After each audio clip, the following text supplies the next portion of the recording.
편 103편 구약성경 877페이지 말씀을 보시겠습니다.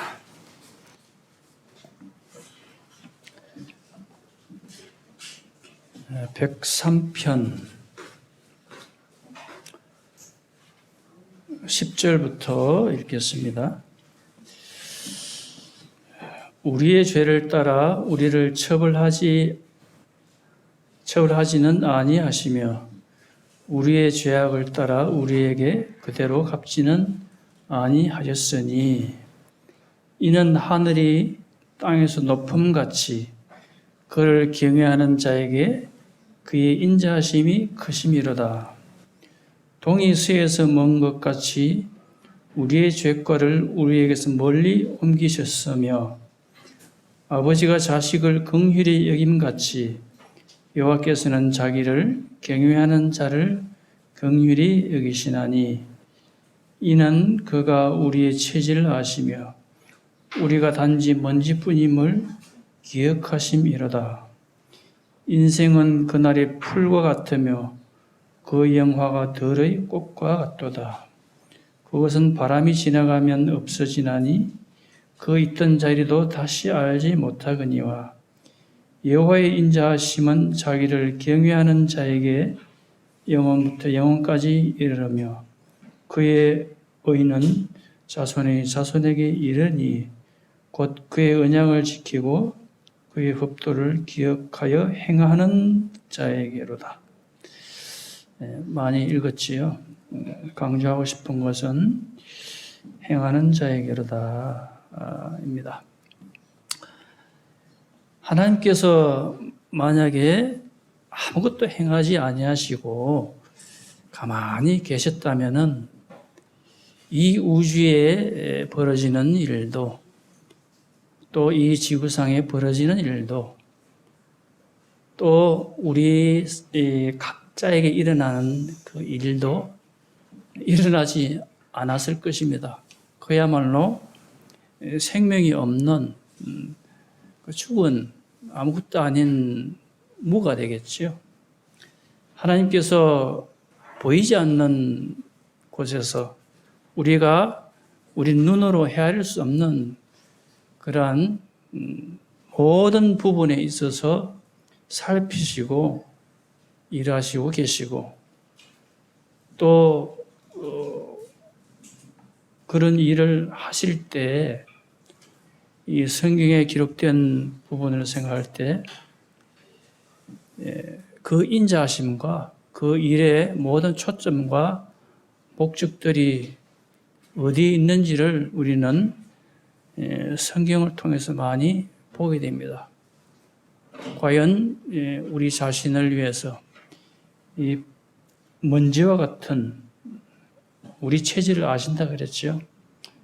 우주 만물 중에 아주 먼지와 같은 우리를 위해서 또 풀이 났다가 잠깐 자라다가 시들고 없어지는 그런 인생을 거기에 비유하셨는데 그와 같은 자들을 위해서 꽃이 화려하게 잠깐 피었다가 초라하게 말라서 새카맣게 변해서 떨어져 버리고 아무도 기억치 않는 그런 인생들을 위해서 하나님은 일하시고 계시는 것을 생각할 때 하나님의 일을 우리는 다 헤아리거나 청량하거나 뭐 산술적으로나 논리적으로나 이렇게 어떻게 도저히 짐작을 할 수가 없는 것입니다.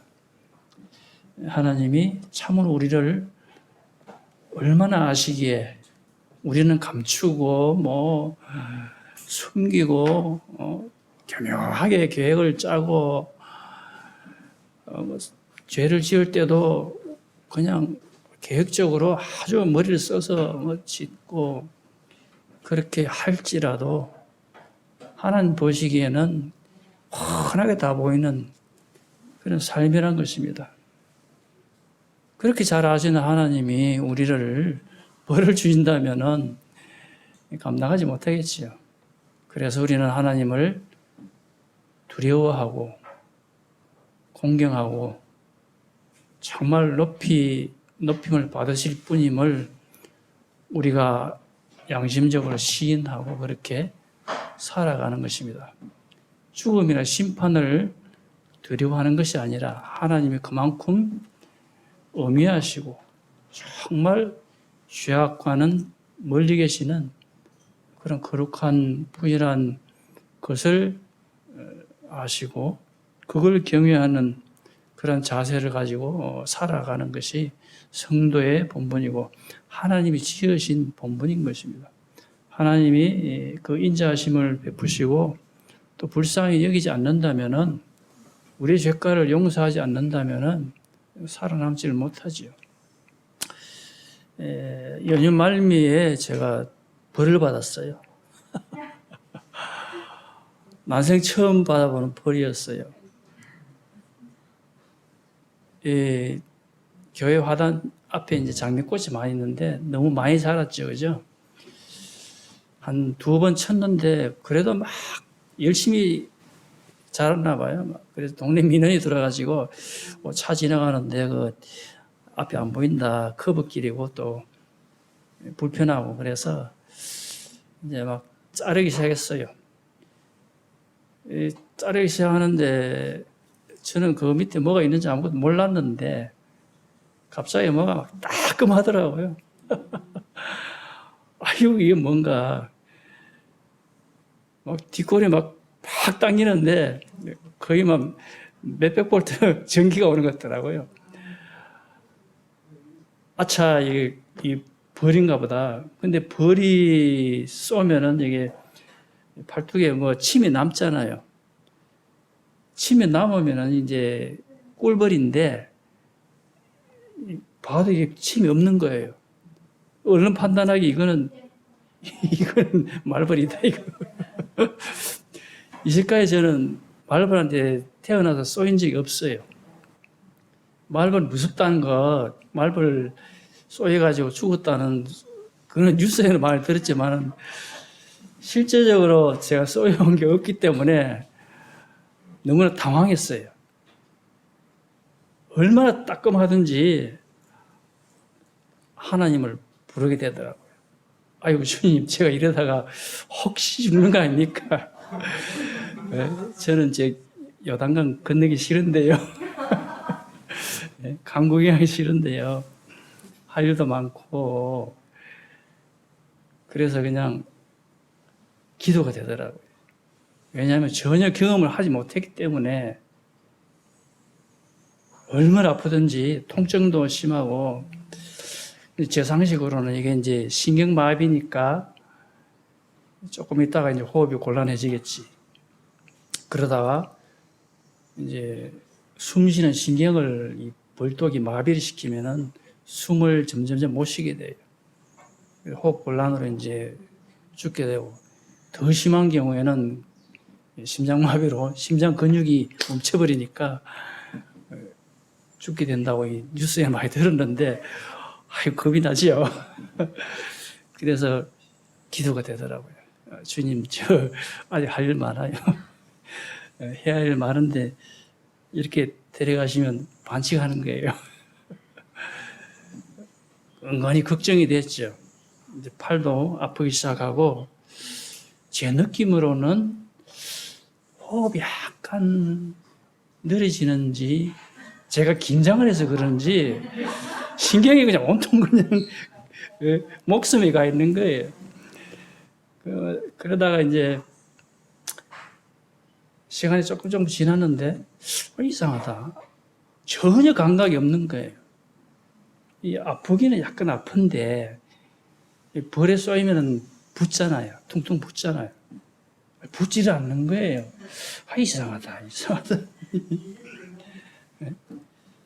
분명히 부어야 되고 조금이라도 이 호흡이 가빨라지거나 이 열이 좀 올라와야 되는데 전혀 그게 없어요. 벌을 분명히 맞았는데 이상하다. 더 긴장이 돼요. 이러다가 이제 오늘 저녁에 또 무슨 일이 나는 게 아닌가. 중앙형님한테 전화를 했어요. 형님, 제 벌 받았어요. 깜짝 놀라더라고요. 그래서 뭐 병원에 빨리 가야 된다고. 제가 버텼어요. 아이고, 죽으면 죽으리라. 할 일 많다고 했지만 또 다른 말이 나오는 거예요. 이제 정신이 오락가락하는 거죠. 그래서 이제 할 일이 남아있기 때문에 차도 수리하고 뭐 일이 남아있기 때문에 또 그 전에 또 머리가 찢어졌어요. 차를 들이받아가지고 머리가 찢어졌는데 상처로 보면 이게 더 크고 더 아픈데 정의자님은 이제 막 병원에 가가지고 10발을 꿰매야 된다고 이런 말씀까지 하셨는데 전혀 이게 아프지 않은 거예요. 벌 맞았는데 신경이 다 가 있기 때문에 지금 일주일 지났는데 두고 다 말짱합니다. 그래서 이제 열이 받아가지고 이제 보복 심리가 생긴 거예요. 저 벌을 어떻게 할까? 이놈 벌들이 미리 경고를 하면 내가 건드리지 않을 건데, 근데 근처도 안 갔어요. 사실은 벌집을 건드리지도 않았는데 한 1m, 1.5m, 그냥 2m 될 거예요. 거기 작업을 하면서 이제 가까이 가는데 갑자기 막 따끔하더라고요. 그래서 두고 보자고 이제 정경희님한테 전화를 해가지고 오셨어요. 벌집 위치를 가르쳐주고 그리고 저 벌을 어떻게 할까요? 살려둘까요? 이제 자비를 베풀 것인가? 극형을 내릴 것인가? 결정을 해야 되는데 저걸 놔뒀다가는 길이잖아요, 그죠? 길 있고 여기 이제 경계석, 대에서 경계석을 쭉 나눴는데 바로 위에 집이 있어요. 좀 길에서 안쪽으로 들어갔으면은 놔둘 수도 있는데 사람이 바로 지나가면은 바로 공격하는 거예요. 혹시 또 우리 교회 성도님들이 지나가다가 당할 수도 있고, 놔둬서는 안 되겠다. 그래서 이제 극형을 내리기로 작정을 했어요. 네. 그래서 이제 저걸 어떻게 처리를 하나. 또 벌 맞으면은, 한 번은 이제 맞아봤기 때문에 그 고통을 아는 거예요. 도저히 방법이 없어요. 소방차를 부를까? 근데, 이제 저걸 이제 형제님하고 둘이서 깜깜해지면은 벌이 눈이 어두워져서 활동을 못 한다. 그때 처치를 하자. 그때 이제 불을 붙이자. 불로 다 태워버리자. 이렇게 하시더라고요. 이제 저녁 때까지 기다렸다가 이제 불쏘시개를 가져오고 불을 붙여가지고 벌집 있는데 그 밑에다가 불을 확 태웠어요. 벌들이 막 날아가고 이제 눈이 어두우니까 땅바닥에 붙어가지고 기어다니고 그래서 이제 그걸 처치하고 다음날 아침에 가니까 벌이 자기 집을 찾는다고 막 뱅뱅 날아다녀요. 와, 또 겁이 나는 거예요. 장미꽃 줄기를 다른 데는 다 쳤는데 거기만 속에 올라와 있으니까 일이 남았잖아요. 큰 가위를 가지고 이제 벌을 피하면서 막 자른 거예요. 결국 이제 벌이 자기 집이 없다는 것을 보고는 이제 다 지금은 가버렸는데 제가 잘한 거예요, 못한 거예요?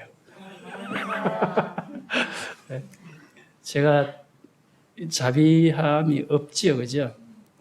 생명을 그렇게 했으니까. 근데 또 한편으로는 이걸 놔두면은 저는 아주 독한 사람이 되나서 끄떡이 없었지만 혹시라도 아이나 노약자분들이 이걸 맞게 되면 어떻게 될까. 또 그런 부분이 또 걱정이 되어서 뭐 선악을 딱 정해가지고 잘했다 못했다를 판단하기는 제 능력으로는 한계가 있더라고요. 그래서 이 말씀을 읽어보면서 하나님이 인자하심이 계시는데 만약에 하나님이 지금 심판을 행하신다면은 어떻게 될까요? 계시록까지 쭉 읽으면은 이제 우리 지구가 불로 태워서 멸망시키기로 이미 하나님이 작정하시고 그렇게 행한다고 이제 예언을 해 놓으시잖아요. 그죠? 마지막 때가 되면은 불로 심판한다고 했잖아요. 하나님도 결국은 이렇게 이제 기회를 다 주시고 나서 그 기회의 끝날이 지나면은 불로 다 태우시는구나. 그래서 나는 약간 안심이 됐어요. 내가 그렇게 무자비한 자는 아니구나. 하나님도 기회를 다 주시고는 그 책임에 대해서 하나님 책임 없으시다는 것이 입증이 된 후에는 그렇게 심판을 행하시는구나. 이제 그런 생각을 하면서 하나님이 지금까지 일하시는 그 목적은 그 긍휼하심과 자비하심이 계시기 때문이라는 것을 다시 한번 생각을 했습니다. 제가 벌집을 태울 때 그 벌집 안에는 애기벌들이 많이 있었어요. 애벌레들이 많이 있었어요. 이 벌이 지금 가장 왕성하게 활동할 때예요. 이제 집을 짓고 애벌레가 커서 그것이 부화가 되어서 젊은 벌들이 막 나오기 시작할 때거든요. 그래서 그 집에 자기 영역 주위에 가면은 이 보초병들이 나와서 바로 공격을 합니다. 굉장히 지금부터 가을 때까지가 굉장히 위험할 때예요. 여지 없어요. 가차없이 나와서 쏴버립니다. 제가 거기에 보초병 한 명한테 당했어요. 그래서 뭐 어쩔 수 없이 그렇게 제거를 했는데, 참으로 하나님이 우리 인생에 대하여 가지는 그 자비하심은 나 같은 사람과 같지 않다. 하나님이 끝까지 기회를 주시고 끝까지 그 인자하심과 자비하심을 나타내시고 그리고 하나님이 심판하신다는 것까지 다 말씀을 통해서 미리 경고를 다 해두시고 계시잖아요. 저는 그 벌들에 대해서 경고를 안 했어요. 너 좀 있으면 타 죽는다. 극행에서 한다니 경고도 안 했어요. 자고 있는 벌들한테 다짜고짜 가서 그냥 부르짖는 거였어요. 그런데 하나님은 사랑하시기에 자기가 창조한 모든 만물에 대해서 귀히 여기시고 사랑하시기에 끝까지 기회를 주시고 자비와 사랑을 다 베풀어 주신 후에 책임을 물으셨어요. 그래서 다시 한번 이 연약함과 그 연약함 가운데서 얻어지는 하나님의 귀한 사랑을 생각해보고 하나님이 일하시고 계시는 그 가운데 모든 부분이 있어서 자비하심과 긍휼하심이 계신다. 나의 판단과 나의 기준하고는 다르다는 것이에요. 그래서 이제 우리가 교회의 모든 일, 교회의 모든 활동 이것도 모두 하나님의 일하시는 영역 가운데 포함이 되어 있어요. 우리는 성도로서 이렇게 앉아 있지만 우리 자신 한 분 한 분이 다 하나님의 일을 하는 그런 도구가 되며 하나님이 쓰시는 부분들이 되는 거예요. 그래서 우리가 일하고 활동할 때 나는 자의적으로 일을 한다고 생각하지만 그 속에 하나님의 긍휼과 자비하심이 없다면은 과연 어떨까? 그건 전혀 다른 부분이 될 수가 있어요. 그래서 이제 각 은사대로 우리가 일하잖아요. 모임에 다 오셔가지고 또는 각 부분 뭐 사회에서 일하시잖아요. 그 모든 중심이 주님의 사랑과 하나님의 긍휼하심과 돌보심을 생각하지 않으면은 열매가 없어요, 사실은. 있는 것 같지만 그 결과가 없어지는 거예요. 뭔가 잘하는 것 같지만 남는 게 없어요. 그 원인이 우리는 잘 생각을 해봐야 돼요. 오늘 많은 교회들이 겉으로 막 거룩하게 짓고 크기도 하고 조직을 잘 갖추고 일도 막 체계적으로 잘 하고 그렇게 하는 것 같지만 과연 영혼들이 구원받고 영혼들이 정말 돌아와서 하나님 앞에 귀한 성도로 세워지느냐? 그렇지 않다는 거죠. 점점점 숫자가 줄어들고 점점점 힘들어지는 거예요. 아침에도 우리 형제님하고 약간 교제를 했지만 선진국, 마른 선진국인데 그 교회의 모습들이 어떠하냐고. 재정도 안 나오고 숫자도 줄어들고 교회 운영도 안 되고 그래서 교회를 팔아갖고 그 교회가 그냥 가톨릭 또는 뭐 이슬람화 되어버리고 그 지역에는 생명을 전하고 복음을 전하는 진실된 교회가 없어지는 거예요. 그 원인이 과연 무엇인가 항상 저는 고민을 하고 우리 성도님들도 다 고민을 하시겠지만 그런 겁니다. 그 부분이 말씀에 나와 있을 거예요. 우리 계시록의 말씀을 한번 보시겠습니다.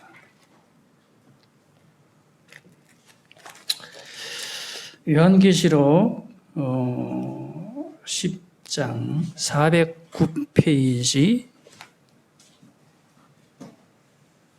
9절 말씀을 보겠습니다.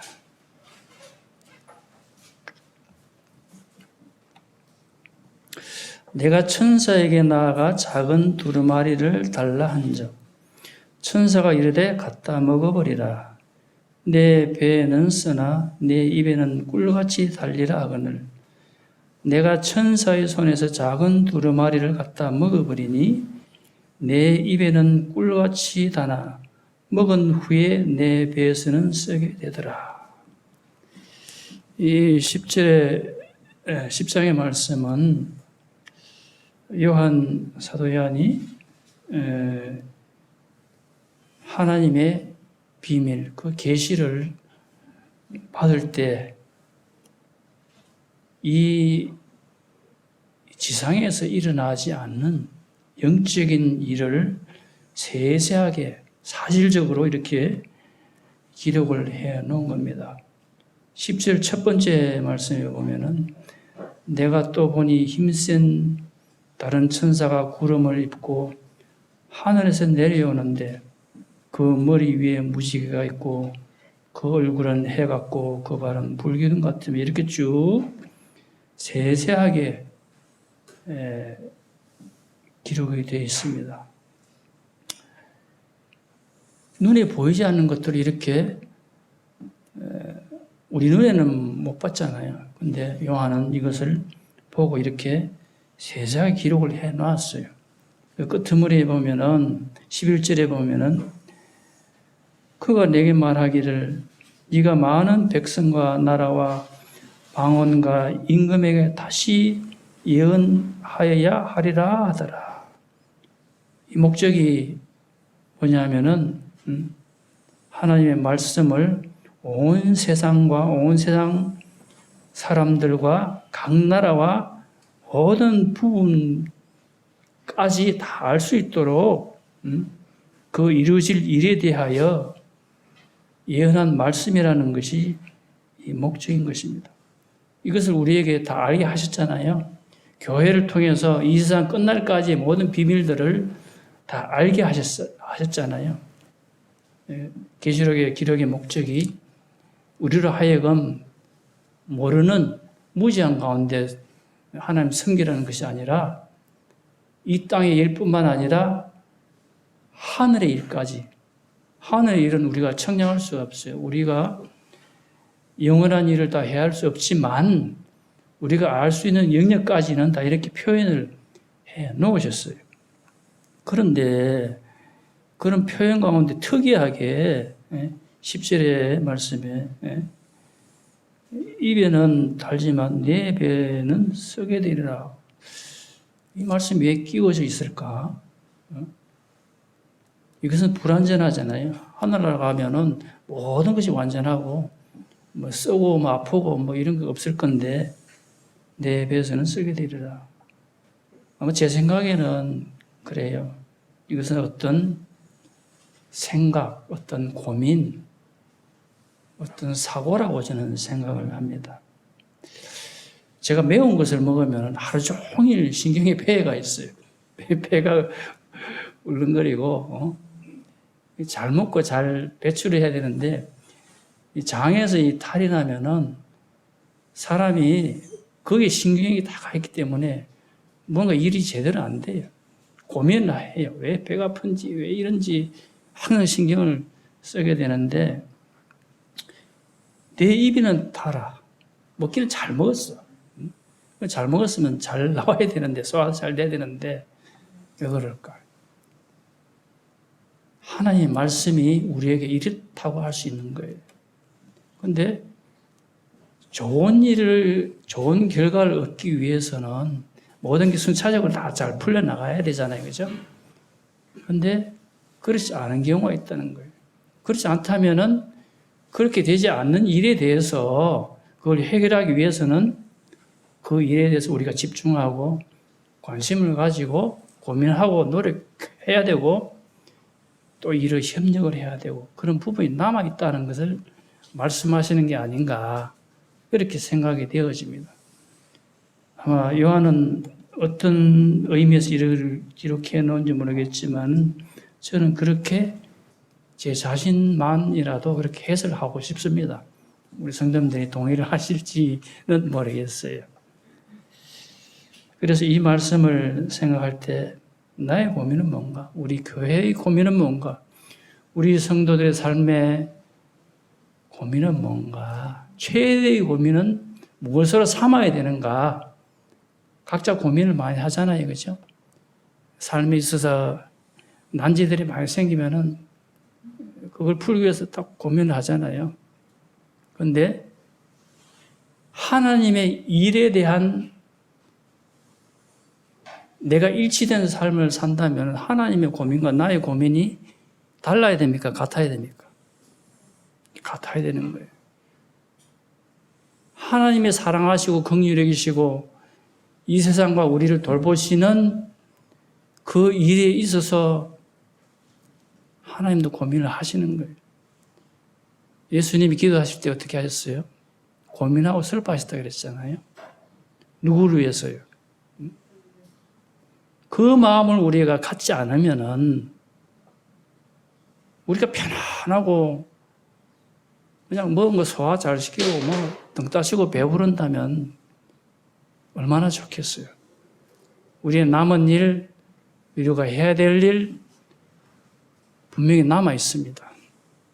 우리가 맺어야 할 그 결과에 대한 그 과정들이 분명히 남아 있습니다. 그래서 우리는 그것을 주님 오실 때까지 행하고 고민하고 풀어나가야 됩니다. 그것이 바로 하나님이 원하시는 거예요. 말로만 사랑하고 말로만 섬기고 그런 것이 아니라 하나하나 풀어나가고 행하고 동참하고 힘을 보태는 그 일을 행해야만 하는 것이 우리의 각자와 우리 교회의 존재의 목적이 된다고 저는 생각을 합니다. 31분인데요. 시간이 좀 나왔지만 우리 잘 아시는 말씀으로 넘어가겠습니다.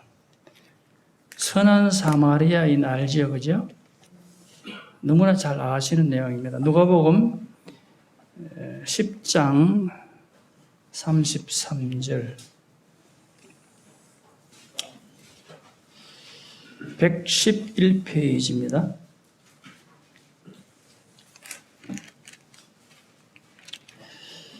이 선한 사마리아인에 대한 예화를 주님이 하실 때 율법 교사가 예수님을 시험하기 위해서 무엇을 해야 됩니까? 무엇을 해야 최상인 영생을 얻을 수 있습니까? 이렇게 예수님을 시험할 때 일어난 일입니다. 그런데 예수님은 너 자신의 영생에 대한 답보다는 선한 사마리아인의 비유를 해 주시고 내 이웃에 대해서 말씀을 하였습니다. 진정으로 내 이웃이 누군가 그에 대해서 말씀을 하였습니다. 그 율법사의 개인적인 문제에 대해서 콕 집어서 답을 주신 게 아니에요. 이것을 설명하자면 상당히 시간이 많이 들니까 33절에 바로 이야기를 하겠습니다. 어떤 사마리아 사람은 여행하는 중 거기 이르러 그를 보고 불쌍히 여겨 가까이 가서 기름과 포도주를 그 상처에 붓고 싸매고 자기 짐승에 태워 주막에 데리고 가서 돌봐주니라. 그 이튿날 그가 주막 주인에게 데나리온 2를 내어주며 이르되 이 사람을 돌봐주라. 비용이 더 들면 내가 돌아올 때 갚으리라 하였으니 내 생각에는 이 3사람 중에 누가 강도 만난 자의 이웃이 되겠느냐.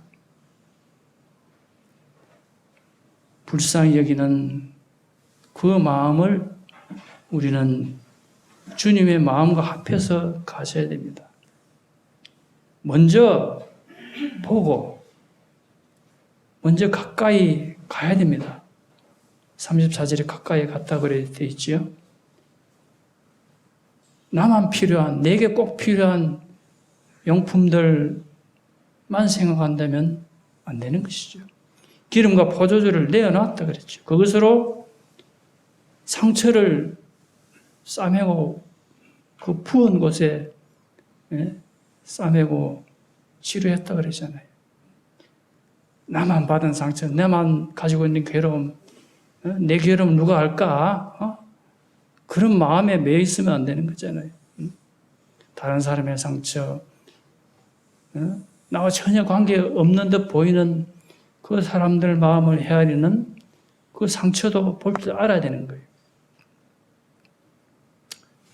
그리고 자기 것을 내어놓을 줄 알아야 되고 그 상처의 깊이와 그 상처의 아픔과 그 고통을 헤아리는 마음을 주님으로부터 받아야 되는 것이에요. 주님의 긍휼을 모른다면은 우리는 모릅니다. 나만 좋아서 교회 나오고 내 기분 좋아서 모임생활하고 오늘은 주일이니까 당연히 해야 되겠지. 좋습니다. 근데요, 마음이 없다면 그것은 가시이고 짜여진 행동이고 각본에 불과합니다. 율법사가 그렇게 살았다고 주님은 그 마음을 찌르면서 진정한 이웃이 누구냐고 이렇게 가르쳐 주셨잖아요. 우리의 삶도 주님을 닮아가는 그런 거지만 실질적으로는 가서 살피고 가까이 해야 되고 내 것을 내놔야 되고 그 상처를 치료해야 되고 살펴야 되고 자기 짐승에 태워 주막으로 데리고 간다 그랬잖아요. 저는 경주에서 한번 올라올 때 맹인이 시내버스 타는 것을 봤어요. 지팡이를 짚고 막 여자분인데 버스 타더라고요. 경주 불구사 쪽에서 타가지고 터미널까지 왔는데 이제 걱정이 되더라고요. 저분 내릴 때 어떻게 할까? 덤덤하게 타기는 잘 탔는데 그래서 마지막에 제가 먼저 내렸어요. 그래가지고 그분이 내릴 때 버스 기사분한테 그러더라고요. 저 천천히 좀 내릴게요. 버스 기사님 그렇게 이야기하더라고요. 먼저 그렇게 부탁을 하더라고요.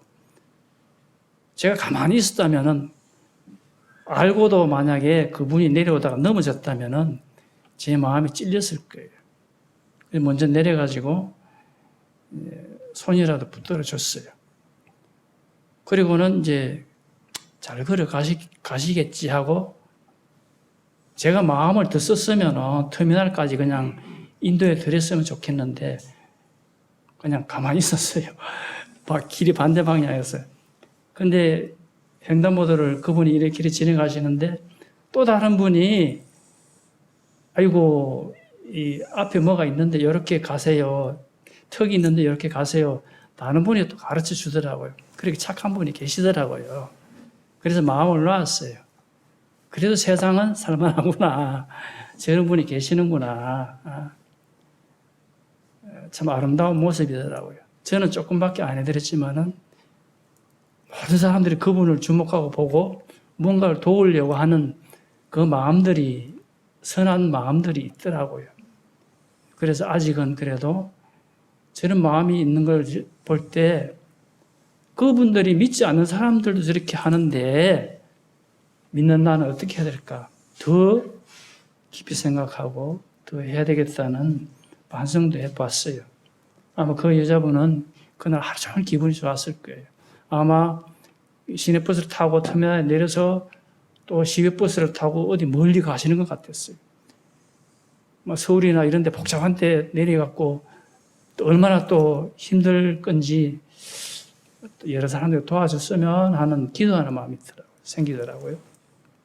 결과는 주님이 잘 알아서 해 주시겠죠.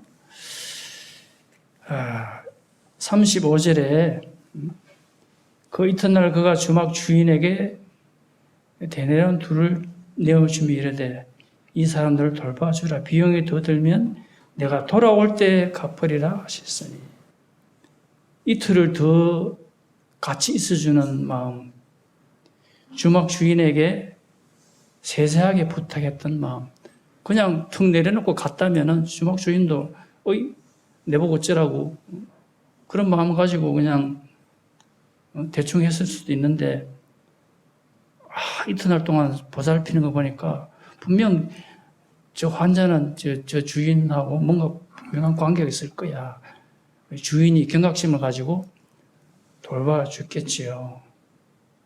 주님이 만약에 하늘에서 그냥 너가 알아서 다 해라. 너가 뒤에 다 내가 다 서 있으니까 다 해라. 그랬으면은 어떻게 했었을 거예요. 근데 주님은 이 땅에 오셔서 자기 자신을 십자가에 내어주시고 다 보여주셨잖아요.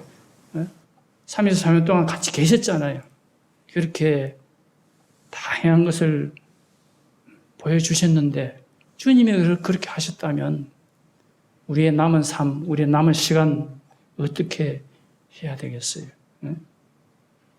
근데도 이 사람은, 선한 사마리아는 돈이 더 들면 더 주겠다, 돌아오면 갚아주겠다까지 신실하게 아주 부탁을 아주 잘 하셨잖아요. 자, 주님은 우리를 주막의 주인으로 삼으셨습니다. 교회는 불쌍한 영혼들, 구원받지 않은 영혼들을 위한 장소입니다. 예배를 드리고 그렇게 하는 장소지만 또 다른 면으로는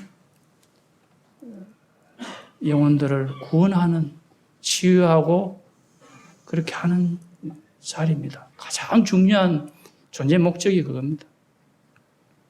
마땅히 해야 될 일인데도 주님은 비용이 더 들면 갚아주시겠다고 하셨어요.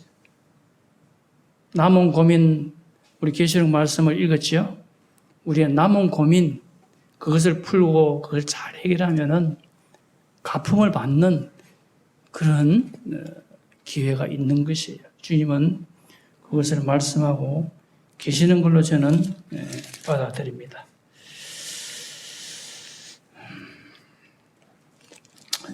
요한계시록 22장 12절에 보라 내가 속히 오리니 내가 줄 상이 있어 상이 내게 있어 각 사람에게 그가 행한 대로 갚아주리라. 주님이 말씀하셨지요. 분명히 갚아주신다고 했습니다. 내가 줄 상이 내게 있어. 근데 이게 1이라는 표시가 되어 있고 밑에 부가된 말씀이 있고 내 삭이라고 이렇게 추가된 말씀이 있잖아요. 그죠? 상도 되고 삭도 됩니다.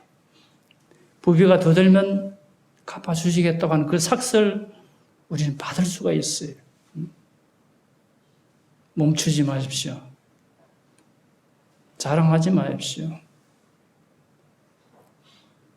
그러면은 자기 상이 자기 받을 삭이 다 날아가 버려요. 우리는 끝까지 잘하고 힘들 때 쉴 수는 있겠지요. 불평도 나올 수 있겠지요. 그런데 할 일은 끝까지 차근차근히 해나가는 그런 모습으로 살아나가게 되기를 원합니다. 누가복음 10장 42절에는 몇 가지만 하든지 혹은 한 가지만이라도 족하니라. 마리아는 이 좋은 편을 택하였으니 빼앗기지 아니하리라 하시니라.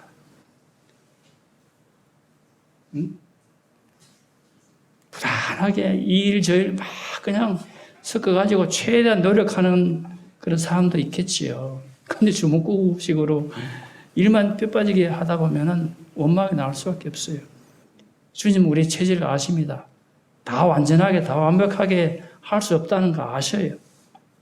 그래서 우리의 능력에 맞게, 우리의 힘에 맞게 몇 가지만이라도 또는 한 가지만이라도 주어진 은사 가운데서 그걸 행한다면 빼앗기지 않는다고 말씀을 하셨어요. 주님 말씀을 기억하시고 주님 기뻐하시는 모습으로 잘 해나가는 성도들 되기를 원합니다. 이상입니다.